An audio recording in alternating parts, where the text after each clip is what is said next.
Good evening. My name is Marisol Coquette, author of Finding True Love Through Online Dating, a Christian Woman's Guide, available on Amazon, eBay, as well as Ingram's Park.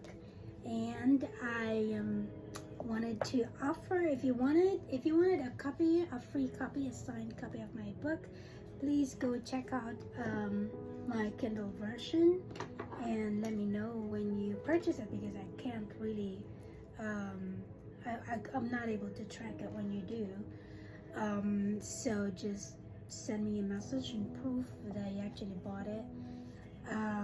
It's almost free on Kindle, so go ahead and check it out, and I will send you a free signed copy if you live in the United States.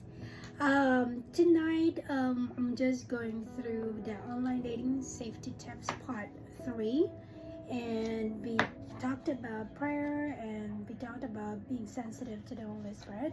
So tonight I'm gonna just pick up from where I left off, and it's gonna be Google the next online dating safety tip. And then I was encouraging parents, of teenagers, if you have a teenager who's active online and you might be suspecting that he or she, but most likely she, is speaking to a man online, and you can't really stop your child from talking to strangers online, I encourage you to check out my book, because it provides an exhaustive list of online dating safety tips.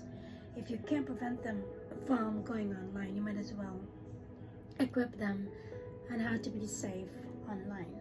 Okay, and again, it's from a godly perspective, so if you're a Christian, you will want to check this out.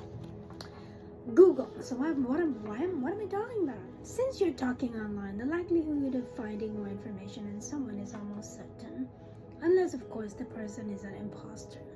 Make sure you run a Google search on the person you're talking to. It's amazing what you can find on Google nowadays. Most people's details are now public records. You can find people's current home addresses as well as previous addresses. You can find telephone numbers, and most often than not, mobile numbers too. Verify everything the person tells you. You can even find the person's relatives and friends, even ex-spouses. You can find their relatives' obituaries as well as their birthdays. It's incredible how much people share online. You could even find people's passports and driver's licenses. A big no-no. It's insane. But Google sure is a treasure trove of information if you know how or where to look. So make sure you take advantage of that. Another online dating safety tip is reverse image search. Make sure you conduct a reverse image search on the person you're talking to. Using Google image search helps you determine a photo's origin. This is helpful in finding out whether the person you're talking to is actually the person behind the photo, or he simply stole somebody else's photo, which happens all the time. To run a reverse image search on Google Image from your computer, upload the photo you want to do a search on. Drop the photo on the search bar and then click search. Follow the trail and comb through the search results. Note that you can only use this on your computer and not your mobile phone. If you are unsatisfied with the result, check other online reverse image search tools like Bing, Yahoo, Pinterest, etc. You can also check out other articles online outlining the top reverse image search tools. Another online dating safety tip is to check his or her social media. If there's a person you're interested in, always make a habit of checking out their social media profiles. If they have an online dating account, it's most likely they have a social media account. If not, I would consider that a red flag. I know a lot of military people are not on social media for security reasons, but even if they claim to be in the military, which most scammers say, make sure you check them out on Google. Find their relatives, By checking the relatives' profiles, you should be able to find them on social media. Check their posts. A lot of people like to flaunt their profiles publicly, so you should be able to check their online activities without befriending them. Don't just settle for Facebook. Look for them on Instagram, YouTube, Pinterest, Twitter, or even LinkedIn. I did the same for my husband. I was a little disappointed that his Facebook account, his only social media account, didn't even have a profile photo. But I did find his friends and siblings, so that gave me some relief. Although I already liked everything he told me, I still wanted to verify the things he said about himself. Don't take a man or woman at face value. You should always do your research. Don't always just trust your instincts, or always trust your heart, or always trust your premonition. Always double check, triple check, because it's the only way you can prove that the person you're talking to is she says he or she is. So, I mean, my husband, I could tell that he was a mature Christian, but still, because I thought maybe what if my emotions are fooling me. So, it's always better to verify what the person is telling you. If they have created their account only recently, that's also questionable. Check their posts and their friends. Check his or her interactions with friends or social network. Look, I sell items on Marketplace, and I also buy items on Marketplace, Facebook Marketplace. And you know what? My husband gave me this idea. I always check.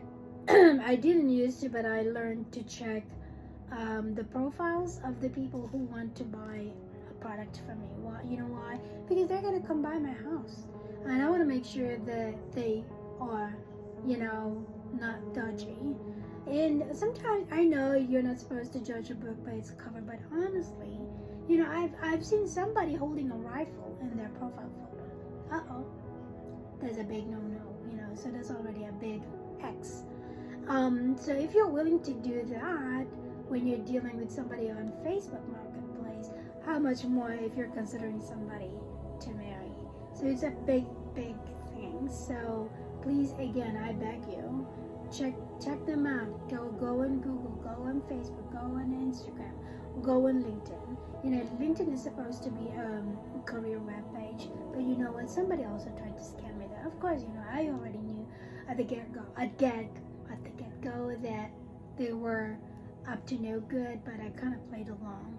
So no matter how you think a person, looks like he or she is credible, always verify, always do some research, because a lot of info, online can be found on just one person. And even if you can't find that one person, you can always find relatives or friends, as I mentioned in the book. Okay? And again, I cannot emphasize this enough. It's very important that you take these steps if you want to protect yourself. If the account is private, check their profile photos to see who has commented and liked them.